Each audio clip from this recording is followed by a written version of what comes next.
Hello hello students, मैं हर्षराज पीएसबीआई की तरफ से आप सभी के साइंस का टीचर स्वागत करता हूं आज के इस नए वीडियो में।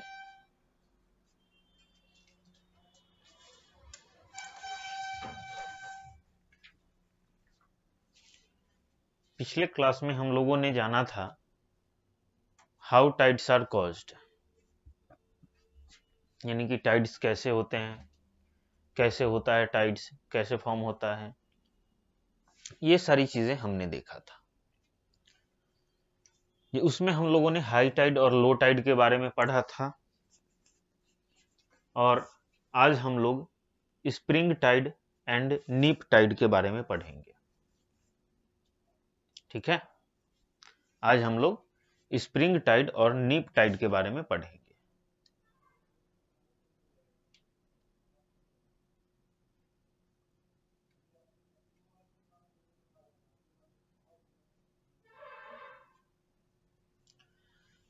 तो चलिए शुरू करते हैं।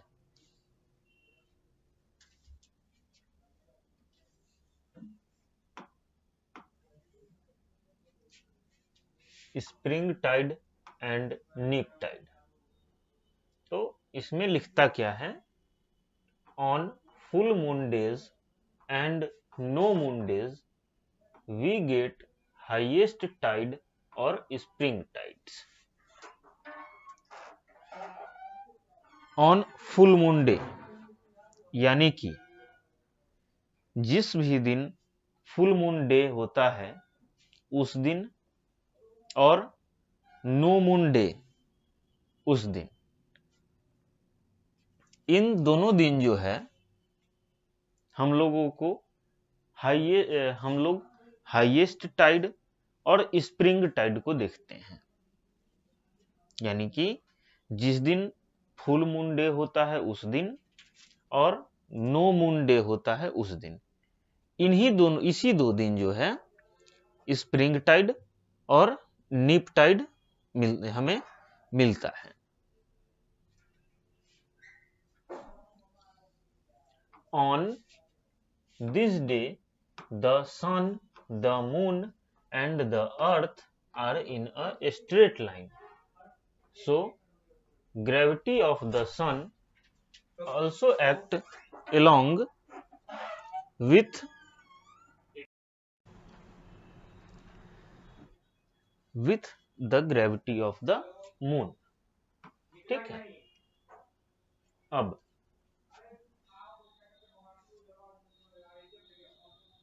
जब इन दोनों दिन जो है सन, मून और अर्थ जो है ये पूरे एक लाइन में होते हैं, ठीक है, इन दोनों दिन जो है यानी कि फुल मून डे और नो मून डे, इस दोनों दिन जो है सन, मून और अर्थ जो है एक सीधी लाइन में होता है। इसलिए क्या होता है कि सन का जो ग्रेविटी है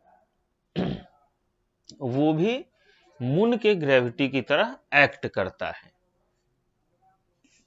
जो कि हमारा पिक्चर 2 में है। पिक्चर 2 हमने देखा था उसमें, ठीक है। उसमें क्या होता है, when the sun and the moon are at right angle, यानी कि जब सन और मून जो है वो राइट एंगल में जब होंगे, ठीक है, जब सन और मून दोनों जब राइट एंगल में होंगे यानी कि राइट एंगल में होंगे, the high tide is at its lowest level, उस समय हाई टाइड जो है अपने सबसे लोअर लेवल पे होगा। आई बात समझ में? जब सन और मून राइट एंगल में होंगे तो क्या होगा, हाई टाइड जो है वो अपने सबसे लोएस्ट लेवल पर होगा, but it is not a low tide, लेकिन सबसे लोएस्ट लेवल में तो होगा, लेकिन वो लो टाइड में काउंट नहीं होगा। ठीक है, वो लो टाइड में काउंट नहीं होगा। वो किस में काउंट होगा? इट इज कॉल्ड अ नीप टाइड। ये जो है नीप टाइड में काउंट होगा। आई बात समझ में? एक बार हम इसे और रिवाइज कर लेते हैं क्योंकि ये थोड़ा कॉम्प्लिकेटेड है। तो स्प्रिंग टाइड और नीप टाइड में हमने ये सीखा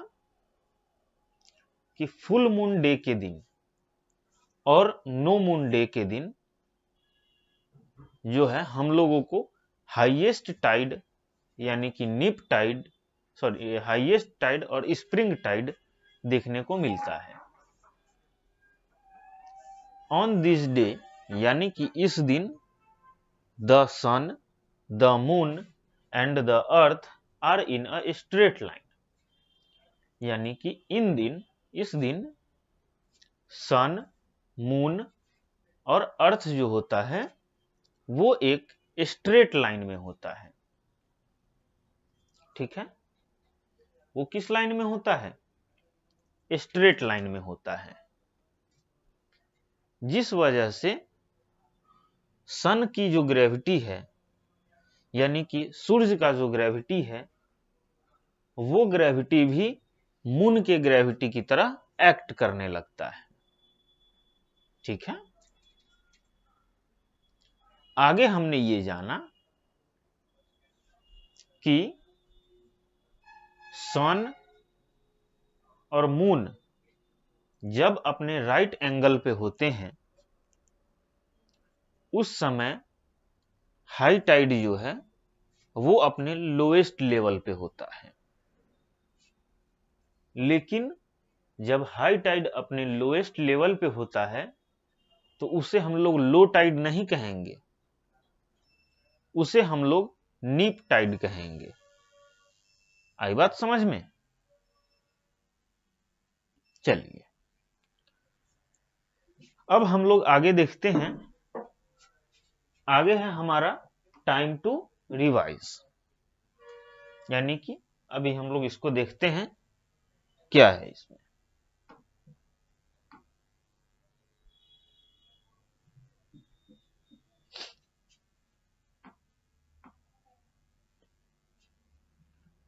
टाइम टू रिवाइज जो है इसमें हमें क्या कर, जो अभी तक हमने पढ़ा है उसको एक बार हम रिवाइज कर लेते हैं।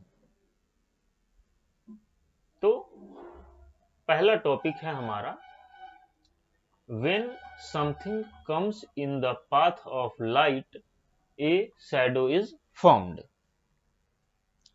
यानी कि जब लाइट के रास्ते में कोई भी चीजें आती है तो उसकी परछाई बनती है।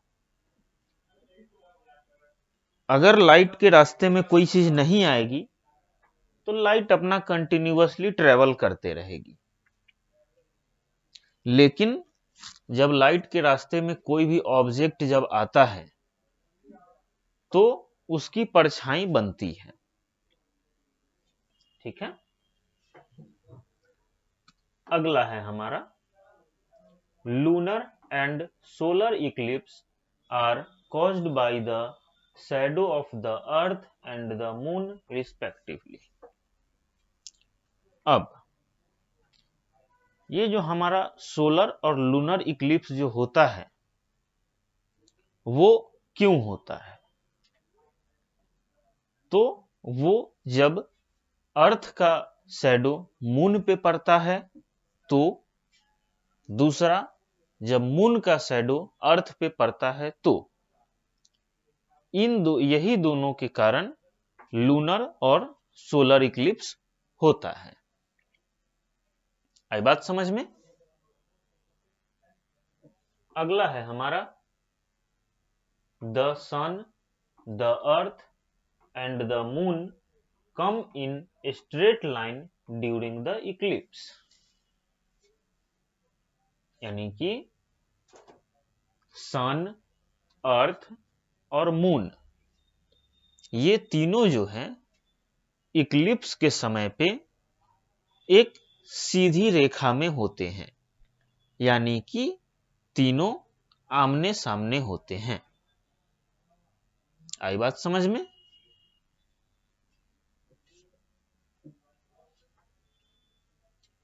फोर्थ नंबर,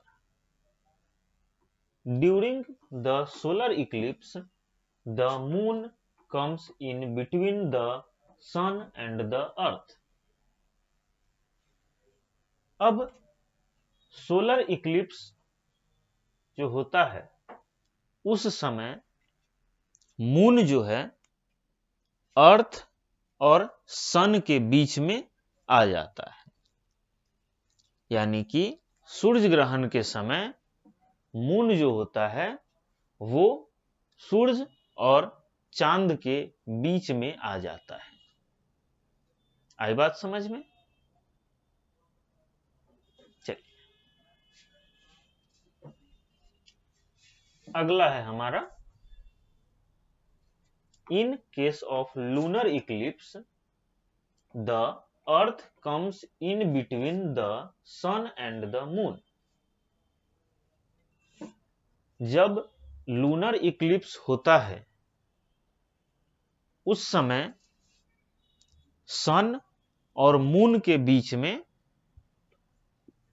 अर्थ आ जाता है, यानी कि जब चंद्र ग्रहण होता है उस समय क्या होता है कि धरती जो है, हमारे अर्थ जो है वो सन और मून के बीच में आ जाता है। आई बात समझ में? अगला, a lunar eclipse occurs only on a certain full moon day. चंद्र ग्रहण जो है वो सिर्फ और सिर्फ फुल मून डे को ही लगेगा, और ये जरूरी नहीं है कि हर एक फुल मून डे के लगेगा। कोई ऐसा फुल मून डे आएगा जब लूनर इक्लिप्स होगा, यानी कि जब चंद्र ग्रहण लगेगा। हर एक फुल मून डे को बिल्कुल नहीं लगेगा। ठीक है?